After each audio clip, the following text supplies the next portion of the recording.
할렐루야. 오늘 하나님께서 주신 은혜의 말씀 보시겠습니다. 오늘 주시는 말씀은 신약성경 마가복음 12장 41절에서 44절 말씀입니다. 마가복음 12장 41절에서 44절 말씀.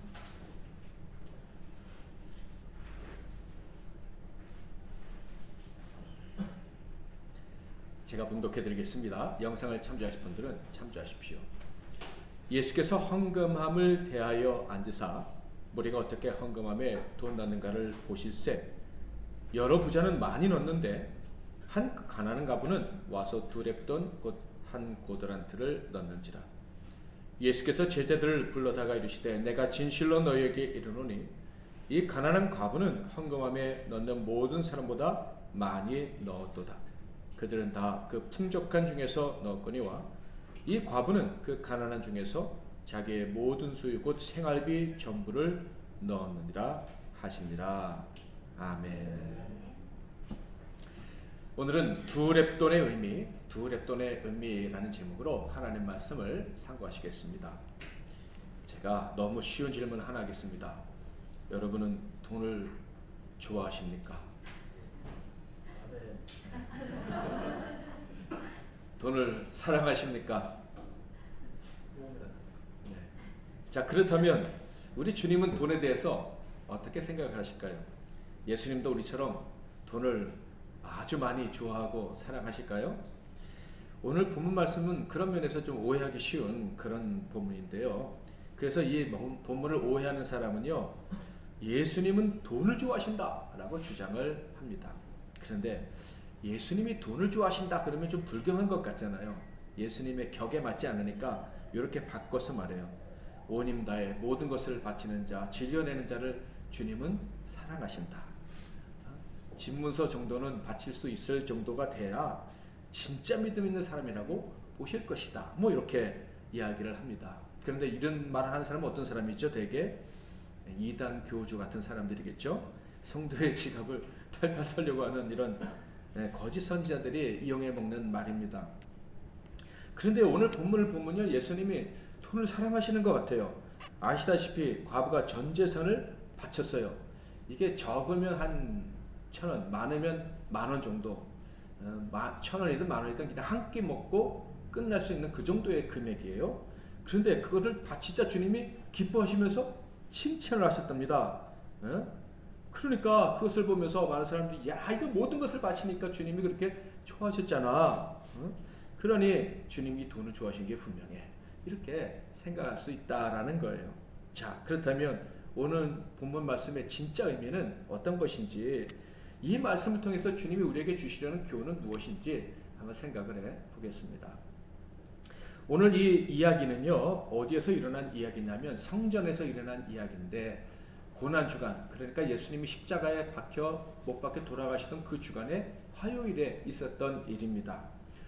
예수님이 성전에서 하신 일들이 많죠. 뭐 성전을, 장사꾼들을 막 뒤집어 엎으시면서 쫓아내신 일, 그 성전이 무너지면 내가 다시 세우겠다, 뭐 이런 얘기까지 해서 또 성전에서 가르치신 일, 하신 일이 많은데, 이 헌금함에서 벌어진 이 사건을 보시고 이야기를 하신 것, 이게 그 주간에 있었던 마지막 일이에요. 그러니까 이 화요일날 이 성전에서 헌금 드린 사건을 끝으로 더 이상 성전에서 들어가서 일하지 않으셨다. 그러니까 이 얘기를 듣는 순간 그럼 굉장히 의미 있는 일이었을 것 같다라는 생각을 할 수가 있죠. 맞습니다. 이 일은 정말 중요한 교훈을 담고 있었던 일이에요. 자, 그렇다면 그 주님이 주시기 원하셨던 교훈은 무엇이었을까요? 정말로 많은 사람들이 일반적으로 얘기하는 것처럼 헌금을 바치려면 제대로 해라, 온 마음을 다해서 해라, 이 교훈을 주시려고 하셨던 것일까? 41절에 보면 예수님이 헌금함에 대하여 앉으셨다 이렇게 말씀하시는데, 무슨 말이냐면 헌금함이 저 앞에 있다면 그 앞에서 딱 이러고 앉으셔가지고 아마 팔짱을 끼셨는지 안 끼셨는지 모르겠지만은 아마 헌금 내는 사람이 조금 부담을 느낄 수도 있었을 것 같아요. 헌금 어떻게 넣나 이렇게 지켜보셨다는 거예요. 자, 한번 사진을 볼까요? 이게 헤롯이 지은 헤롯 성전이에요. 사각형으로 되어 있죠. 이 둘레는 일종의 통로입니다. 그리고 왼쪽에 갈색 지붕이 있는 데가 문입니다. 거기가 남쪽이에요. 남쪽이고, 그리고 앞쪽이 문 하나 있죠. 거기 이 통로를 행각이라 하는데 솔로몬의 행각이라고 하고, 그러니까 기둥만 있고 지붕은 없는 그런 데인데, 저기서 주로 예수님이 말씀을 가르쳤던 데예요. 솔로몬의 행각이라고 하고, 이방인의 뜰이라고 보이십니까? 글씨가 작긴 한데 이방인은요 거기까지만 들어가는 거예요. 이방인은 그 안에 지성소 성소가 있는 데로 못 들어가요. 그 다음에 그 여인의 뜰이라고 있죠. 거기는 여자들만, 유대인 여자들은 거기까지 들어가. 그리고 그 다음 단계는 여인들은 못 들어간다. 그래서 그 여인의 뜰이라고 되어 있는데, 그 여인의 뜰에 헌금함이 13개가 있었다고 해요. 9개는 뭐 제물을 드리는 대신에 또 성전 세금을 내는 용도로 헌금을 했고요. 나머지 3개는 4개죠. 13개였으니까 4개는 뭐 성전을 수리한다든지 뭐 장식물을 하나님께 바치고 싶다든지 그럴 때 그 3개 헌금함에 헌금을 넣었다고 합니다. 자, 그런데 이 헌금함은요 나팔 모양으로 알려져 있어요. 그래서 헌금함 이렇게 예루살렘 성전에 헌금함 하면 저렇게 나팔처럼 생긴 이런 그림들이 이렇게 뜨는데, 그것은 정확한 정보는 아닙니다. 이 나팔 모양이라고 하면요 양각 나팔을 말하는 거예요. 이스라엘의 나팔은 양뿔로 만든 나팔이거든요. 자, 양의 뿔을 한번 볼까요? 뿔 한번 이렇게 생긴 거예요. 저걸 가지고 이제 나팔을 만든 게 양각 나팔이고 이스라엘 나팔인데, 그것 같은 모양으로 헌금함이 되어 있었다는 거예요. 자, 그럼 헌금함이 어떻게 생겼을까? 저런 식으로 헌금함이 되어 있다는 거예요. 자, 퀴즈가 나갑니다. 헌금을 어디다 넣었을까요? 저 큰 구멍 쪽으로 넣었을까요? 아니면 조그만 구멍 쪽으로 넣었을까요? 네, 조그만 쪽으로 넣었다고 합니다. 왜냐하면 그때도 도둑들이 있어가지고 헌금 훔치는 사람이 있어서 이 뿔에 조그만 구멍이 위에 나오고 밑에는 이제 큰 구멍이 이제 가려져 있었던 것 같아요. 자, 양각 나팔을 제가 보여드리는 이유가 있어요. 그것은요, 이 양각 나팔 모양의 헌금함에 헌금을 했다라는 것을 이해를 하면, 야, 성경의 묘사가 너무나도 정확하구나, 진실된 게 바로 성경이 진짜 맞구나 하는 생각을 새삼스럽게 할 수가 있기 때문에요. 자, 41절 42절 같이 한번 읽어볼까요? 시작. 예수께서 헌금함에 대하여 우리가 어떻게 헌금함에 넣는가를 주시되 여러 자는 많이 넣는데 한 가난한 가문은 와서 한 고드란트를 넣는지라. 자, 부자는 많이 넣고 그 다음에 한 가난한 가문은 2렙돈 한 고드란트를 넣는지라. 렙돈 2개를 넣는지 고드란트 하나를 넣는지 하여간에 넣었다 이 얘기예요. 자, 그런데 부자도 넣었다 이렇게 돼 있고 가난한 갑도 넣었다 이렇게 됐으니까 동사가 똑같잖아요. 그런데요, 헬라어 성경은 시제가 달라요. 그러니까 이 부자가 많이 넣는데라고 할 때 넣었다는 것은 미완료형이라고 그러는데, 그러니까 진행형과 비슷한 거예요. 그러니까 돈이 계속 들어갔다 이런 얘기예요. 딸랑딸랑 이런 식으로 돈이 계속 들어갔다는 얘기고, 가난한 과부는 한 고드란트를 넣는지라 할 때 이거는 부정 과거형이라고 해서 한 번 딱 넣고 끝났다 이런 얘기예요. 그러니까 구멍이 큰 쪽으로 돈을 넣었으면 한 번에 딱 넣을 수 있는데, 구멍이 조그마하니까 부자들은 계속 넣고 과부는 한 번 넣고 끝났다 이런 얘기입니다. 그러니까 성경이 참 정확하게 기록되어 있구나라는 것을 알 수가 있어요. 자, 여기서 우리는 이 헌금함에 문제가 있다는 것을 느낄 수가 있습니다. 이 헌금함은 가난한 사람들을 위한 게 아니라 누구를 위한 것 같습니까? 부자들을 위한 것 같다는 생각이 들지 않습니까? 그래서 예수님이 이런 말씀도 하셨던 거예요. 마태오 6장 2절에 보면 우리가 볼 때는 좀 뜬금없는 말씀을 주님이 갑자기 하시는데 이런 얘기예요. 그러므로 구제할 때 외식하는 자가 사람에게서 영광을 받으려고 회당과 거리에서 하는 것 같이 너희 앞에 나팔을 불지 말라. 진실로 너희에게 이르노니 그들은 자기 상을 이미 받았느니라. 자, 구제도 하고요. 그런데 이 사람이 뭘 했대요? 나팔을 불렀대요. 아니 저 사람들 돈 주고 구제하면서 그 외식을 할 때 잘난 체를 하는데 왜 갑자기 나팔이 나오지? 이게 헌금함의 모양과 관련돼 있는 거예요. 이 헌금함에 돈을 넣으면 나팔 같은 헌금에서 계속 땡그랑 소리가 나잖아요. 그러니까 이 헌금함에 돈을 넣으면서 자기 과시하는 것과 이 나팔 모양의 헌금함은 관련이 있다는 것을 알 수가 있어요. 그러니까 우리가 왜 갑자기 나팔이 나오지? 우리는 좀 이해하기 어렵지만 당시 헌금함의 모습을 잘 알고 있었던 유대인들은 그것을 말씀하시는구나 하며 금방 이해를 했을 거예요. 자, 여기서 우리는 아주 쉬운 질문을 먼저 해봐야 되겠죠. 부자들과 가난한 과부 중 누가 더 많은 헌금을 했을까요? 계속 넣는 사람과 한 번 끝나고 넣는 사람, 누가 더 많은 헌금을 했을까요?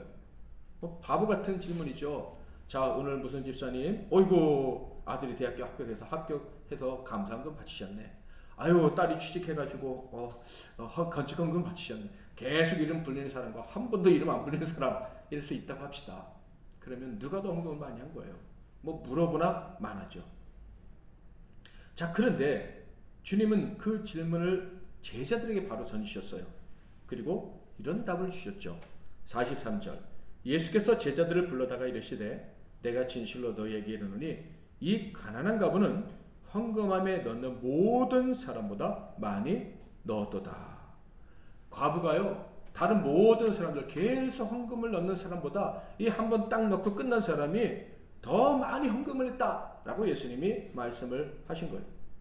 자, 그렇다면 다음 질문으로 넘어가야죠. 그러면 주님은 왜 이 여인이 다른 사람들보다 더 많은 헌금을 했다고 칭찬을 하셨을까?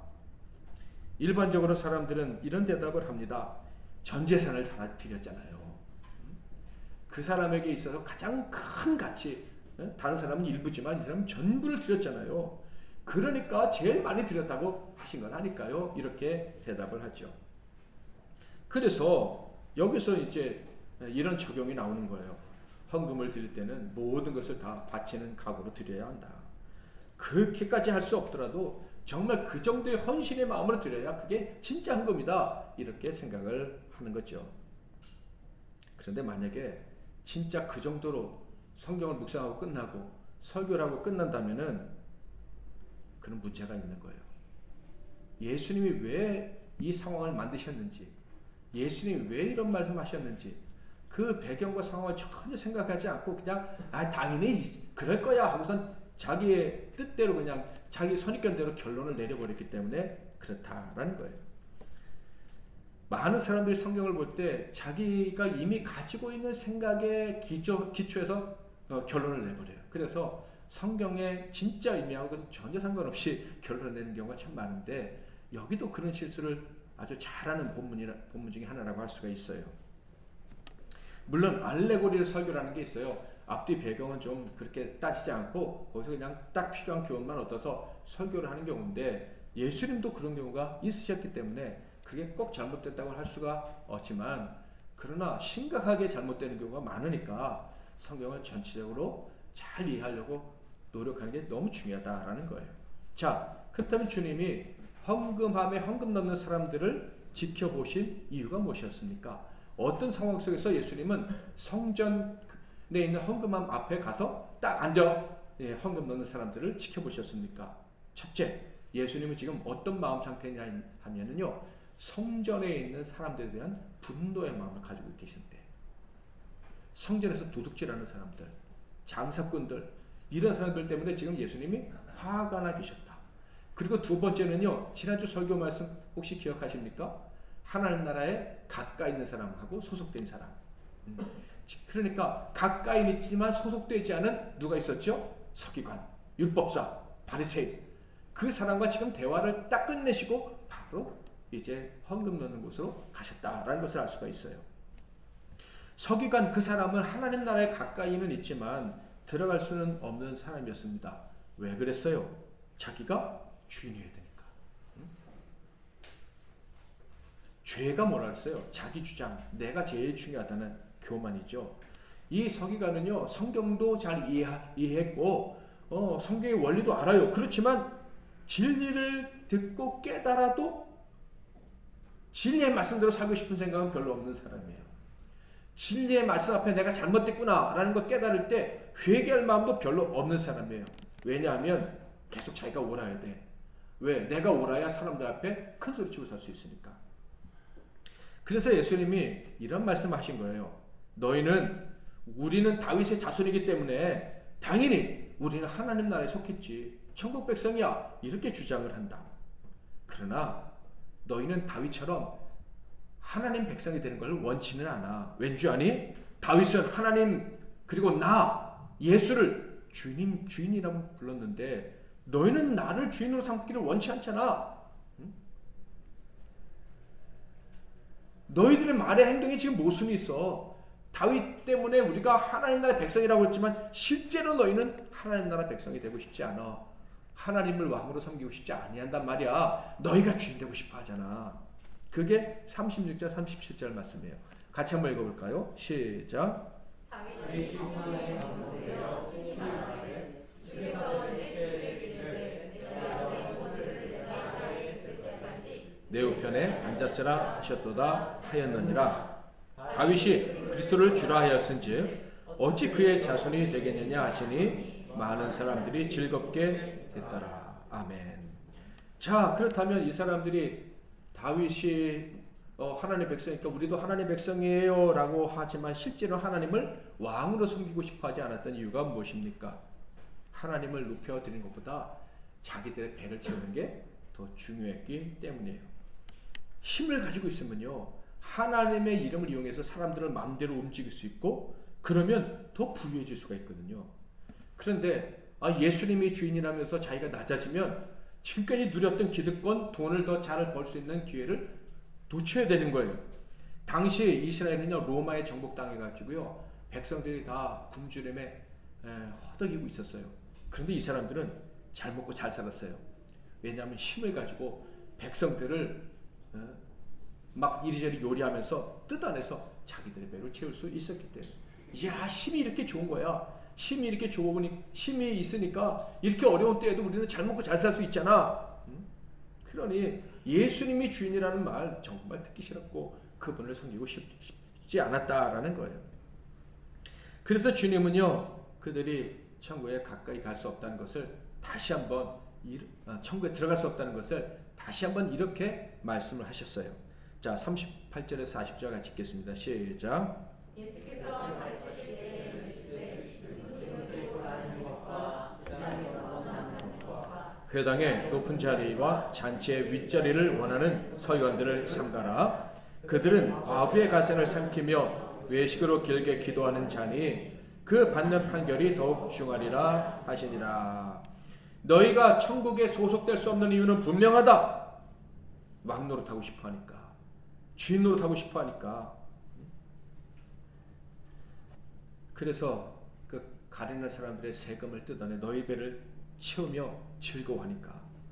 그래서 너희는 아무리 길게 유창하게 기도하고 또 구제해도 지옥 백성일 뿐이다. 이렇게 말씀을 하신 거예요.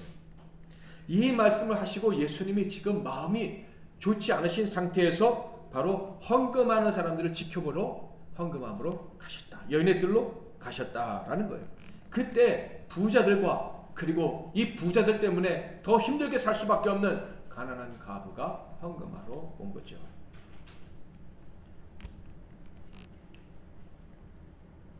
자, 예수님이 어떤 마음을 지금 갖고 헌금함을 지켜보고 계시겠어요? 서기관, 천국에 가까이 있지만 들어가지 않는 너희들은 도둑들이야. 지금 내가 그걸 증명해 줄 거야. 자, 그런데 드디어 과부가 와서 헌금을 하는 거예요. 예수님이 이런 말씀하셨어요. 예수께서 제자들을 불러다가 이르시되 내가 진실로 너희에게 이르노니 이 가난한 과부는 헌금함에 넣는 모든 사람보다 많이 넣었도다. 그들은 다 그 풍족한 중에서 넣었거니와 이 과부는 그 가난한 중에서 자기의 모든 소유 곧 생활비 전부를 넣느니라 하시니라. 과부는 너희들에게 착취당하는 사람이야. 그런데 그 착취당하고 있었던 가련한 여인이 와서 헌금을 하는 거예요. 주님이 보니까 그녀의 생활비 전부였어요. 사실 이렇게 억울하게 살면서 속상할 때 하나님 앞에 나가서 헌금한다는 거 결코 쉬운 일이 아니죠. 예수님이 하나님의 아들이라는 거, 진짜 선생이라는 걸 알았다면 헌금 드리기 전에 예수님, 당신이 진리를 가르치면서 왜 저 악한 자들이 하나님의 이름으로 하나님의 말씀을 가르치는 자들이 저를 멸시하고 저 같은 사람을 돌아보지 않고 괴롭히는 것을 왜 가만두십니까? 이렇게 항의를 할 법도 한데 얘는 그렇게 하지 않고 그냥 자기 가지고 있는 생활비 전부를 드린 거예요. 자, 여러분, 여기까지 말씀을 들으시면서 어떤 생각이 드세요? 이 헌금함에 헌금을 넣는 이 사건을 주님이 예를 들어 기획하셨다고 한다면, 이 상황을 사람들에게 보여주시기를 원하셨다면 이 상황을 통해서 누구에게 메시지를 주시려고 이 상황을 만드셨겠어요? 그저 이 여인을 칭찬하시려고? 이 여인이 헌금 내는 걸 헌금 내러 올 걸 아시고 기다리셨다가 칭찬해 주시려고, 그래서 너희들도 이 여인을 본받아서 헌금을 이렇게 해야 된다, 이걸 가르치시려고 이 상황을 만드셨을까요? 아니면 이 여인의 것을 도둑질한 서기관들을 책망하시려고 이 상황을 만드셨을까요? 제가 만약에 조금 깨어있는, 천국에 가까이 있는 사람이 아니라 천국에 들어가 있는 사람인데 서기관이었다면은 그 말씀, 그 상황 앞에서 막 얼굴이 막 붉어졌을 것 같아요. 너무 창피하고, 야, 나 때문에 저 여인이 저토록 피폐한 삶을 살았구나. 나는 배부른데 지금 로마에 압제당하면서 온 민족이 고통당하고 있을 때 나는 저 여인이 가지고 있는 게 저것밖에 없다는 것을 돌아봐야 될 내가 여기 바리새인들과 폼재고 돌아다니면서 그냥 어떻게 하면 또 잘 먹고 잘 살까, 이 생각만 하고 있었구나. 나 같은 자가 무슨 지도자라고 할 수 있나? 응? 달려가서 헌금 내지 말라고 말릴 것 같아요. 응? 아니 그거 대신 어떻게 살려고요? 뭐 하나님께 헌금 내는 거 뭐 드렸으면 어쩔 수 없으면 그래요, 하나님께서 그거 받으셨을 거예요. 그러나 이제 내가 당신 먹을 거 드릴게요. 막 이렇게 했을 것 같아요. 응? 아이고 전 재산 다 바쳤네. 아이고 우리가 말씀을 잘 가르쳤더니 이 가난한 가부가 이렇게 헌금을 냈어? 여러분, 이 여인처럼 헌금을 하나님께 그렇게 드려야 됩니다. 양심 있다면 이런 말은 절대 못했을 것 같아요.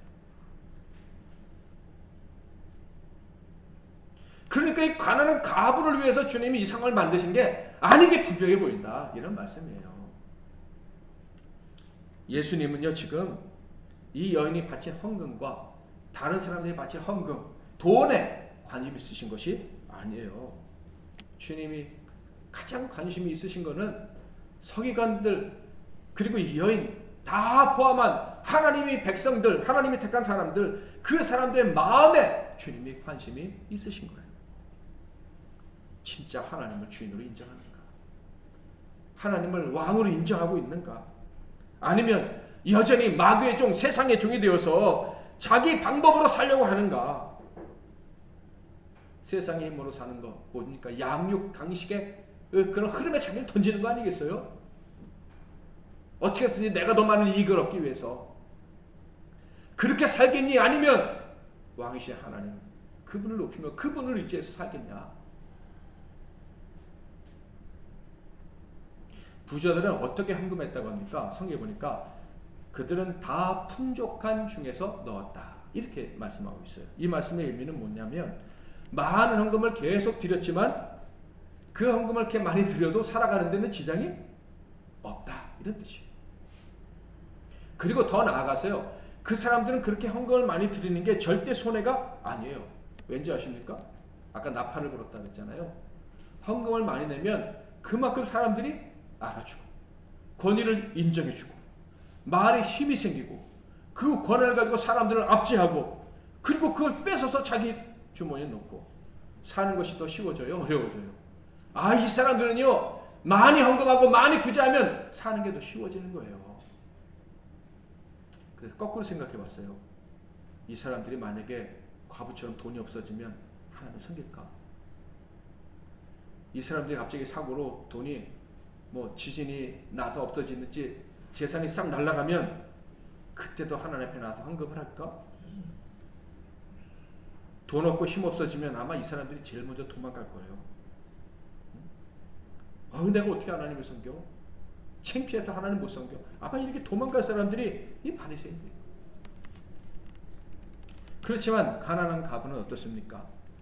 두레돈이 있을 때나 없을 때나 하나님이 도와주셔야 살아요. 하나님이 도와주시지 않으시면 어떻게 살죠? 그냥 죽어요. 왜? 세상적인 방법이 이 여인에게는 없어요. 엄밀하게 말해서 이 과부의 당시의 상황은요, 노력해도 빼앗기는 상태였어요. 이런 악한 지도자들이 있으면 약한 사람은요, 노력해도 남는 게 없어요. 그런데 그럼에도 불구하고 자기의 전부를 하나님께 바쳤다. 어떤 상황에도 나는 하나님을 의지합니다. 어떤 상황에도 주님은 나의 주인입니다. 나는 하나님께 속한 사람이에요. 라는 믿음의 고백을 올려드린 거예요. 주님의 백성은요, 그렇게 살다가 가는 거예요. 가진 것이 있던 없던 하나님의 가장 선한 길로 인도해 주신 줄 믿습니다. 인도해 주실 줄 믿습니다. 너는 어떤 일을 당해도요, 주님의 주권을 도둑질하는 일은 없어요. 아무리 어려운 일이 있어도 주님은 나의 주인이시고 나의 충성을 받으셔야 되고 나는 온 마음으로 하나님을 높여드려야 돼요. 이게 내가 가야 될 길이에요. 이게 하나님의 사람들을, 참된 주님의 백성들이 가야 될 길인 거예요. 이 가난한 과부에게 두렙돈의 의미는요, 제가 봤을 때는 큰 돈, 생활비 전부가 아니에요. 같이 한번 읽어볼까요? 시작. 마지막 순간까지 온유를 다해 위대하신 주권자 하나님께 순종하는 우리의 삶을 찬양하는 것이다. 제가 좀 말을 바꿨는데 두렙돈, 그것은 하나님을 향한 절대적 신뢰와 감사다. 저거는 좀 이따 나와야 되는 건데 좀 일찍 나왔어요. 당연히 서기관들과 부자들, 과부의 두렙돈을 보면서 깨달았어야 했습니다. 회개했어야 했어요. 나로 인해서 억울하고 그래서 가난하고 힘든 삶을 살지만 저 여인은 두렙돈을 통해서 하나님이 주인이라는 걸 인정하는구나. 근데 나는 이렇게 많이 가졌음에도 불구하고 하나님이 주인이시라는 걸 인정하지 않고 내가 계속 주인으로 하려고 했구나. 그래서 주님이 부자는 천국에 들어가기가 낙타가 바늘기로 들어가는 것보다 어렵다고 말씀을 하셨구나. 깨닫고 회개를 했어요. 사랑하는 성도 여러분, 여러분은 두렙돈 하나님께 바칠 수 있으시겠습니까? 그러니까 돈, 자존심, 건강 조금 남았을 때는 하나님께 감사하고 기쁨으로 섬기지만 이것들이 다 떨어졌을 때는 나는 섬길 힘이 없어요, 이렇게 말하지 않고 그때에도 저는 아직 남은 힘이 있어요, 두렙돈이 있어요, 내가 이걸 주님께 드릴 거예요 하는 믿음이 있느냐, 이런 말이에요. 우리는 남은 힘이 없어도요, 하나님 전에 나아가고 그곳에서 주님의 주권을 인정하고 그분을 경배하고 헌신하며 살아야 합니다. 여러분, 위선자들과 즉 부자들과 가난한 과부 중에서 누가 하나님께 마음껏 드렸다고 할 수가 있습니까? 당연히 세상 사람들은 부자들, 서기관들, 위선자들이 하나님께 더 마음껏 드리고 헌신하며 산다고 생각을 할 거예요. 아마 과부는 나는 언제 주님께 저렇게 마음껏 드리지? 나 언제 주님을 저렇게 섬기지? 저 사람도 어떻게 저렇게 주님을 잘 섬길 수가 있지? 아마 그랬을 거예요.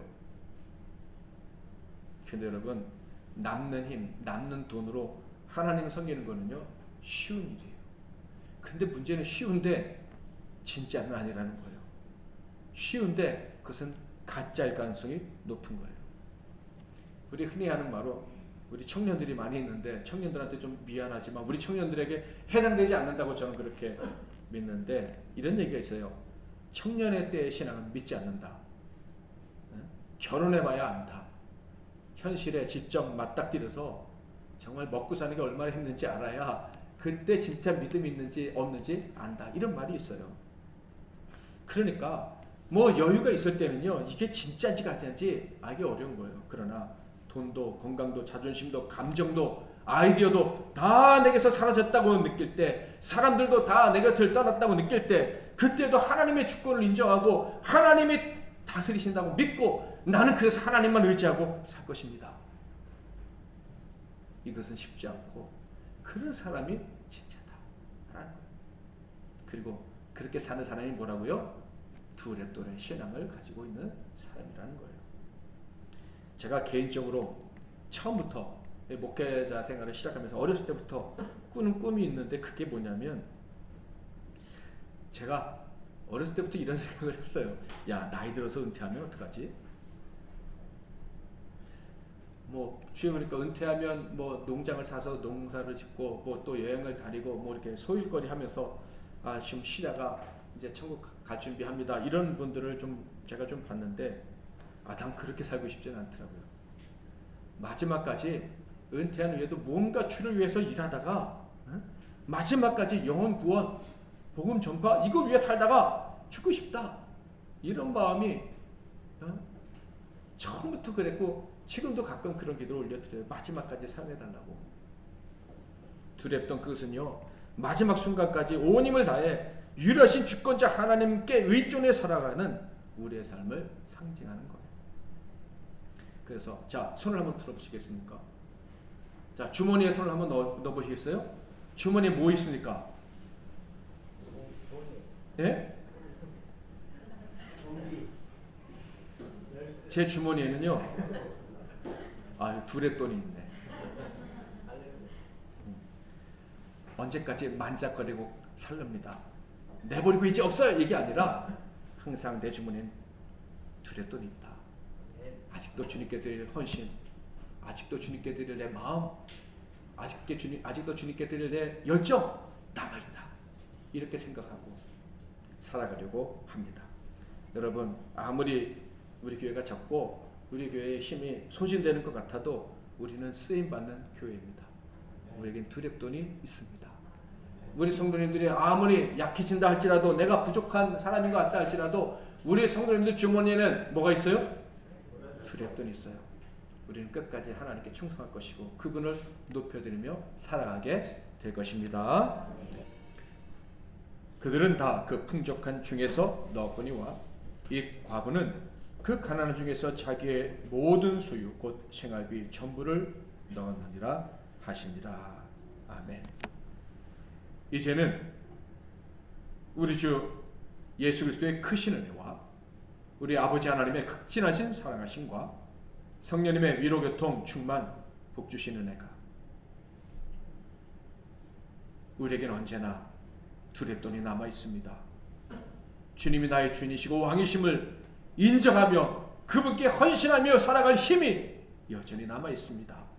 라고 고백하면서 남은 생애를 이 복된 교회와 함께 살아가게 될 머릿속에 모든 복된 종들 한 분 한 분 위에와 그들이 살아가는 모든 사람들, 그들의 가정, 그리고 산업, 건강, 미래 위에 이 나라와 이 민족과 세계의 열방과 지진으로 기근과 전쟁으로 고통당하는 이 지구촌의 모든 이웃들, 그리고 우리 교회 위에 이제로부터 영원토록 함께 하실지어다. 아멘.